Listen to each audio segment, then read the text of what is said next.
Bom dia! Estamos de volta com as nossas reflexões matinais à Corsa da Manhã.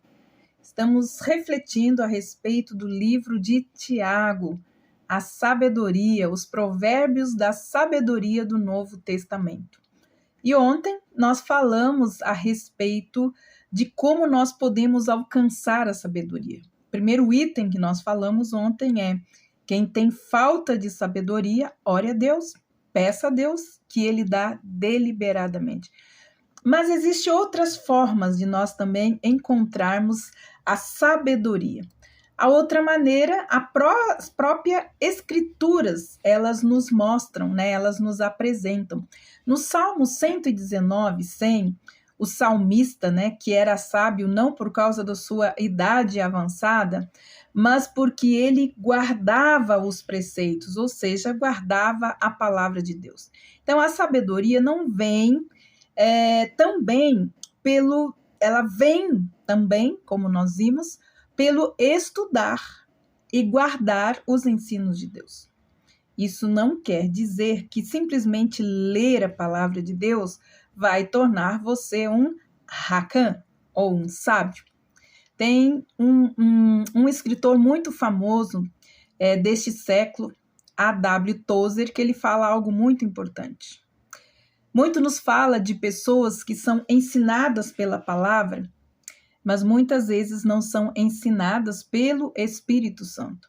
Pode até parecer um contrassenso isso, mas o conhecimento que o escritor deseja estabelecer ou trazer para nós é uma diferença entre você ter um conhecimento meramente intelectual, informativo, que você pode adquirir lendo as escrituras ou tendo conhecimento da Bíblia, né?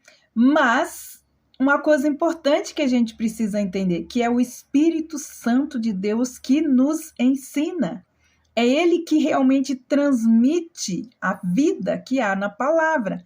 Então, é oportuno nós lembrarmos lá de João, capítulo 14, versículo 26, que eu gostaria de ler agora para vocês.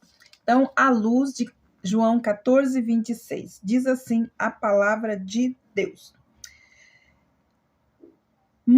Mas o Consolador, o Espírito Santo, que o Pai enviará em meu nome, este ensinará a vocês todas as coisas e também os fará lembrar de tudo o que eu lhes disse.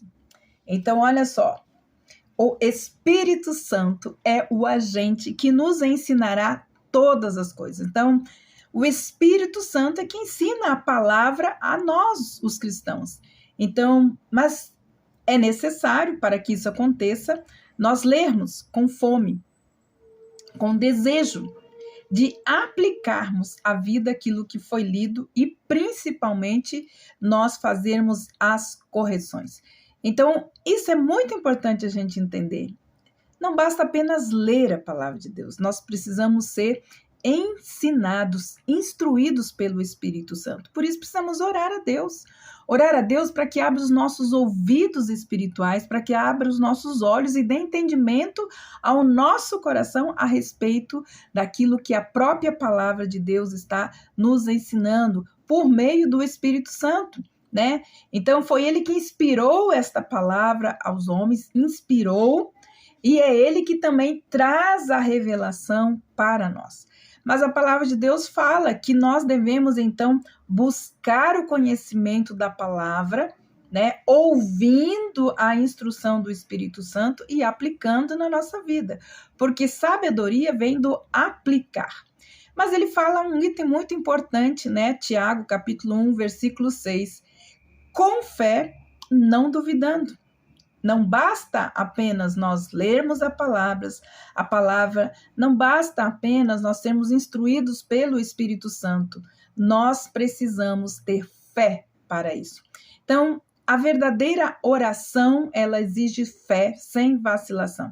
Sem fé porque, como nós sabemos, que sem fé é impossível agradar a Deus. Diz Hebreus capítulo 11, versículo 6.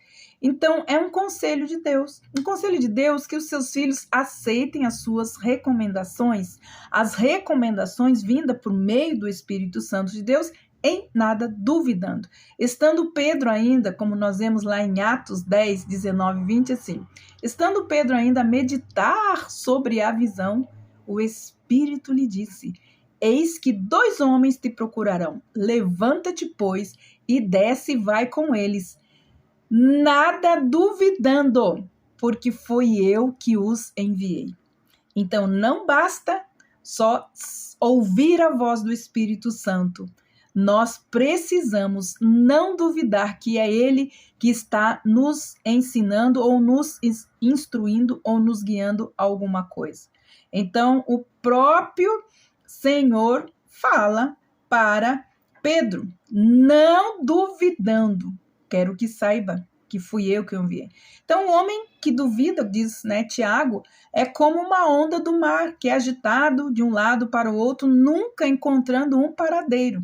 Então, lembra que nós falamos? Nós precisamos orar para que o Senhor rasgue o véu da incredulidade do nosso coração, porque é Ele que nos impede a incredulidade, nós experimentarmos o poder de Deus e as promessas que estão dispostas nas regiões celestiais para cada um de nós. Então, é muito importante que nós não sejamos inconstantes. Não podemos duvidar, ser instáveis. O cristão não pode ter uma mente dividida e nem um coração dividido. Então, ele fala algo muito importante lá em Provérbios 8:17. Qual seria, então, a melhor época para nós buscarmos a sabedoria? Provérbios 8:17 diz assim: eu amo os que me amam, e os que diligentemente me buscam, me acharão.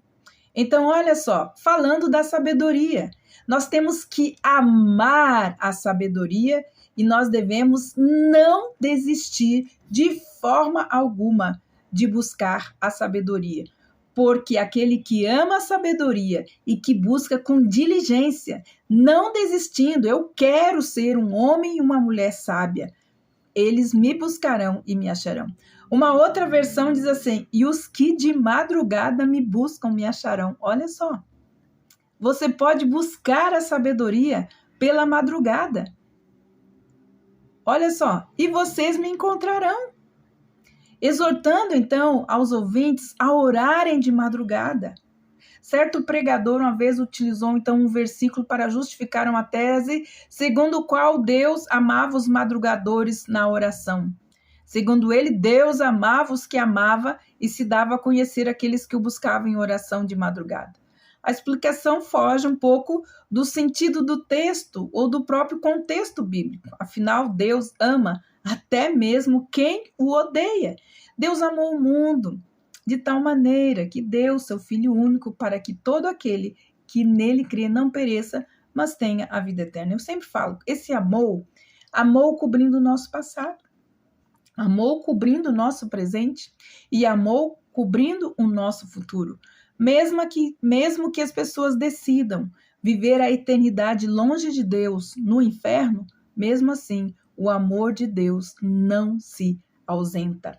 Então, mesmo que o mundo rejeite o seu amor, O mundo rejeitou o seu amor, crucificou o seu filho.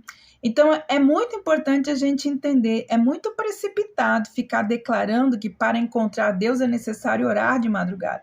A Bíblia não ensina isso.